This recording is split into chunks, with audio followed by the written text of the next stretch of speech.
Recently in the field of psychiatry, there was an article that came out which said that serotonin has nothing to do with depression. And this was the silver bullet that put into the chemical imbalance theory. Well, psychiatrists have been saying for decades that there's no such thing as the chemical imbalance theory. And we have been instead talking about the biopsychosocial model. So let's talk about what is the biopsychosocial model. For me, my name is Dr. Mirza. I'm a psychiatrist, board certified in adult psychiatry, child adolescent psychiatry, and addiction medicine.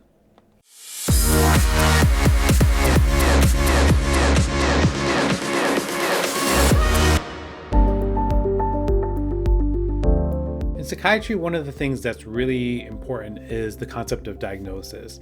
And this is a double-edged sword, right? Because people will say things like, oh, I'm just my diagnosis, or people treat me as just my diagnosis. So it's something that's really important for us to take a more well-rounded look at, instead of saying that somebody is a depression or someone is a generalized anxiety disorder.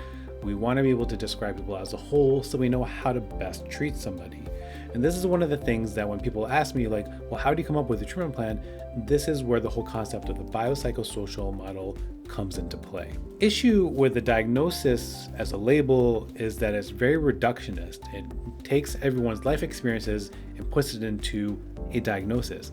And we know that human beings are not just something we can put a label on, right? They are more complex than that. There's many factors that are involved that go into play of how they interact and how they function in the world, and what some of their troubles may be, what some of their struggles may be, and how we can help them out the best way is by addressing all of these things that are involved. The other thing that's really important is when we're talking about psychiatry compared to other fields of medicine, psychiatry is not purely objective. So when we have things in other fields of medicine, we can take an X-ray, we can take a CT scan, we can take a biopsy, and it's going to tell us exactly what the cells are, what the malformation is, what the diagnosis may be, based on things that we can measure. In psychiatry, we can't do that. So for example, when we're talking about medicine, things like appendicitis, for example, this is something that we know that there's signs or symptoms for, there's a distinct imaging that's there, and then we have a very distinct and clear treatment. But this isn't the same thing when we have somebody who has depression. There's multiple ways that we can treat somebody's depression based on where it's coming from. Dr. George Engel, who was a psychiatrist at the University of Rochester up in New York back in 1977, came up with what became the biopsychosocial model. And basically what it was is he was working with the medicine teams and being consulted a lot of times, and he was asked, he's like, why are my patients having trouble with healing? Why aren't they following their instructions? Why aren't their recoveries and their successes not happening the way that they're supposed to be? And the reason was, and this kind of developed as a way of managing pain and recovery, and it evolved kind of essentially into what became the field of health psychology, because the doctors weren't taking a look at the patient as a whole. They were looking at them as a diagnosis and a procedure, and they're saying this is what you're supposed to do, and not taking into account who they were as individuals and how that affected their recoveries. This also plays into the whole concept of nature versus nurture. So when we talk about things like, well, is it genetic or is it environment?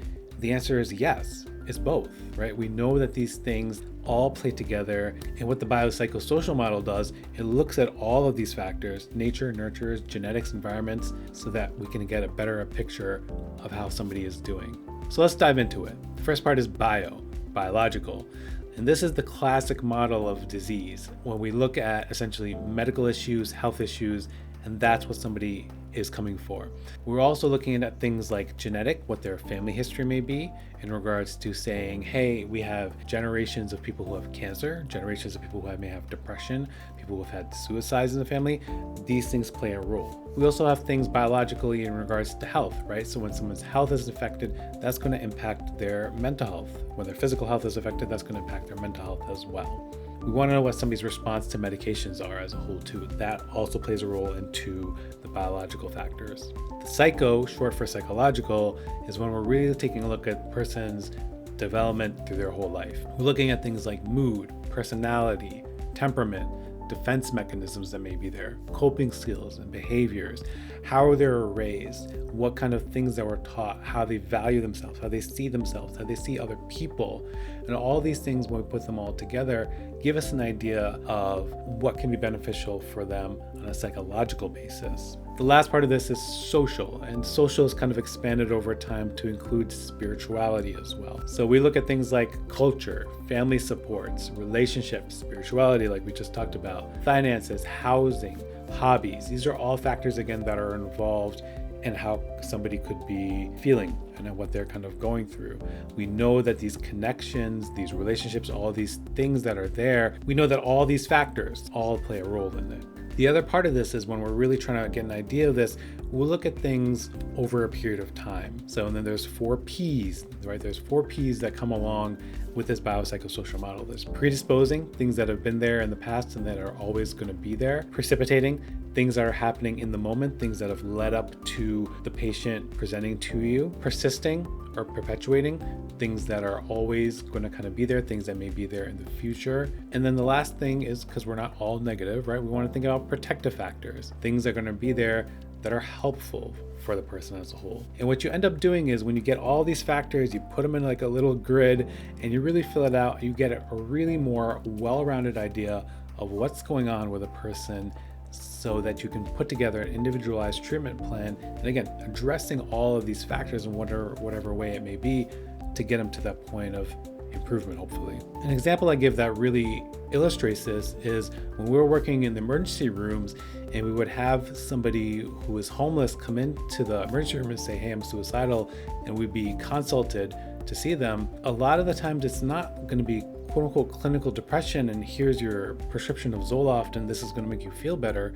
Of course not, right? We have to look at all the things that are going on with the person, all the things that are happening. If the person is homeless, they don't have a roof over their head, it's cold or it's really hot outside, the weather is really bad, they don't know where their next meal is going to come from, their family's been displaced or broken up, all those things play a role, all those social factors. Psychologically, they may have never had supports, they may have come from a broken home, they may have had issues where people were murdered in their lives, right? All these things could have happened and they may not have been able to establish kind of independence or develop healthy coping mechanisms. And are you going to say, well, here's just a pill and this is what we're going to do to help how you're feeling at the moment? Of course not.